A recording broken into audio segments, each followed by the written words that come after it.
obviously Olympic gold medalist, Olympic silver medalist, of course, in the 100 metres individual. This is, I've said this to you before, Dan, you were never the fastest man in the world, but when it mattered, you delivered, correct? Yeah, I think it was basically just down to the fact that I love competing. That's what it was all about for me, the opportunity to express myself against the best in the world. And I never actually got nervous in the world final, the Olympic final, or anything like that, because I just felt that's why I put in all the effort. And you got one shot, and if you're too nervous on the day, then it can all go wrong. So the key is to stay positive, stay focused, and just believe in what you're capable of. Here we are at Stamford Bridge. You are team captain, are you not? I believe so. I believe so, but I'm struggling to see my armband. Even though Gus Poyet is in the team, you are his captain. How does that work? Oh no, Gus is a fabulous guy. I've met Gus the 3 other times that I've been here, and as soon as I got here this morning, he was like, "Oh, I'm so glad you're here. Ball over the top, ball over the top." I'm like, Gus, I ain't that fit. Don't just play it over the top all day. It's going to be very tiring. So, you know, for Gus to let me be captain, that's fantastic. That's pretty good. And you've nipped in for a cheeky goal. Well, I actually didn't score it. I set it up. I thought you scored one and then you said, "Oh, well, I scored one, and the line-out, for some reason, I think it was the fact that he blinked, and obviously I went from onside to offside in his eyes. Okay. So that goal, unfortunately, was disallowed. But don't worry, second half, I'll put on a little special show just for you. Fantastic. We look forward to it. Right, well, good luck, Dan. Nice to see you, mate. Good to see you as well. Cheers.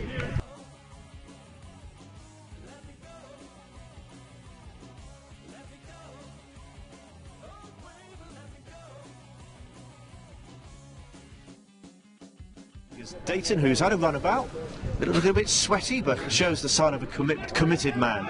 And you like your football, don't you? In fact, you used to be quite good. I'm suggesting you're not now, by the way. Yes, that's damning with faint praise, I think, or a double-edged compliment, whatever. I used to be quite good. Yeah, well, once upon a time, I had trials for Crystal Palace when I was 13 at the time, so that is several decades ago. But I still enjoy it, and it's a bit of a thrill to come to places like this.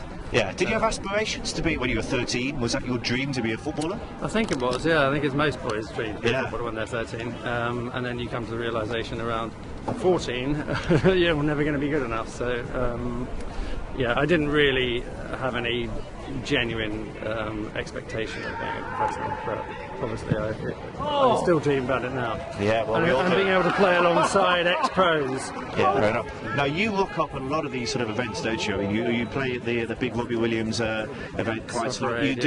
You do like to play football given half a chance, don't you? Yeah, not even half. Actually, an eighth would do. Yes. Well, at the end of the season, this tends to be when the clubs allow you to use the ground. There's a kind of 2-week window, so everyone crams their charity dues into the 2-week window, and it is great to be able to play at Stamford Bridge, Old Trafford, anywhere, anyone that asks.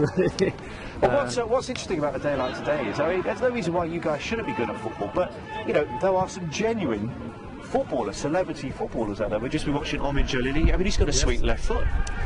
Has he scored? No. He's a left back, but he can play, and you can play. You can see that you guys. Yes, I play with Omid every Tuesday night. Yeah, there's a few celebs who are very good. Robbie Williams famously. Ben Shepherd has played here before. He's excellent. I mean, most of the soccer aid guys can kick a ball. They know what they're doing. Ralph Little's excellent. So I mean, there's a few of them.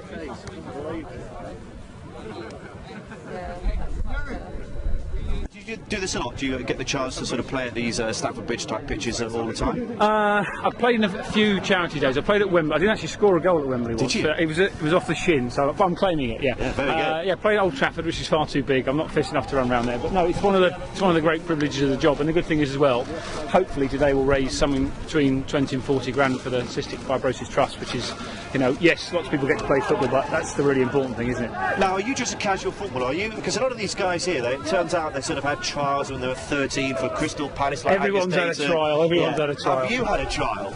Well, when I was 11, I was actually this tall. So were you really? Yeah, I was about 6'5" when I was 11. So you can imagine while most kids are sort of scrabbling around my knee area, I was heading them in for fun. So when everyone else then got up to the same sort of height, I discovered that I was distinctly average. So you actually stopped. I mean, you must have been the tallest boy in the world, aged 11. Yeah, I think my dad nearly called Norris McWhirter at one stage. But so you must have been like the go-to man at virtually all sports at school, the rugby, the cricket, especially the football. Yeah, I just, if you can't play sport professionally, the next best thing is to talk about it. So that's I'm very thankful and privileged to do the job that I do. But I would still love to be my job to come here and play every week. It would be wonderful. But playing in a charity match alongside the great Gus Poyet is second best. He hasn't lost it, has he? No, he's still. I tell you, if we put him up front, I think he'd score about 15. Yeah, but we made him go at the back. Yeah. Some of these celebs, like Omin Jalili and Angus Deayton, you can see that they can play. Omin Jalili, I think he'd be the first to admit he's carrying a little bit of timber, but there's a cultured left foot in there somewhere. Underneath all that strapping, there is a cultured left foot in there, and Angus as well. Here we go, chance. Come on. 3-3 at the moment. This is. Come on! Here we go. Yes! What a way to win a game! That's a lovely strike. Obviously, my influence from the sideline very much felt there. Yeah. All right, well, listen, nice to see you today. And you. Enjoy the rest of the day. Thank you very much for having me. Cheers. Kyran Bracken, live at Stamford Bridge. You've been playing football. Not that you're well known for football. Oval balls, ice skates, but you like a game of football as well. I like to have a little game. I'm not boasting, but when I was young I was really, really good, and I'm amazed at how really, really bad I am now. And I think, I have to blame the rugby picking up the ball. That natural reaction to want to sort of knock people over, trip them up. The fact that they're MPs is an added sort of, encouragement to knock them over. So I had a couple of handoffs that got away with it, but yeah, it's joyful to get out there and have a little kick around. It's been an interesting day for you, KB, already. Tell us about the old woman this morning, the granny. Well, no, I didn't know whether to... Well, you've been following me on Twitter. I basically had a lady say to me, do you mind me saying you must have been gorgeous when you were younger, or handsome when you were younger? And I didn't know whether that meant she thought I was vaguely good looking now, or it's gone horribly wrong for me. So that was right. a little tweet. So I took it as a bit of an offence, really. She was OAP, travelling for free. I'm not going to say. And then thank you for taking a picture of my shorts. If you can zoom down, these are football shorts, really, and on most men's legs would probably be, free flowing. But these are slightly tight, and they've not ripped yet, thankfully. So a little bit embarrassing, but a little tight. And luckily for you, it's a cold day. Yes. Yes, absolutely. But this is a lot of fun, isn't it? And a lot of camaraderie. It's for good cause, and you're having a good time, aren't you? Having a good time. There's some former athletes out there having a little go. Dalton Grant taking about 6, 7, 8 touches before he has a shot on goal. But to be honest, we all think we could be Chelsea stars, but let's be honest, we're all rubbish compared to them lot.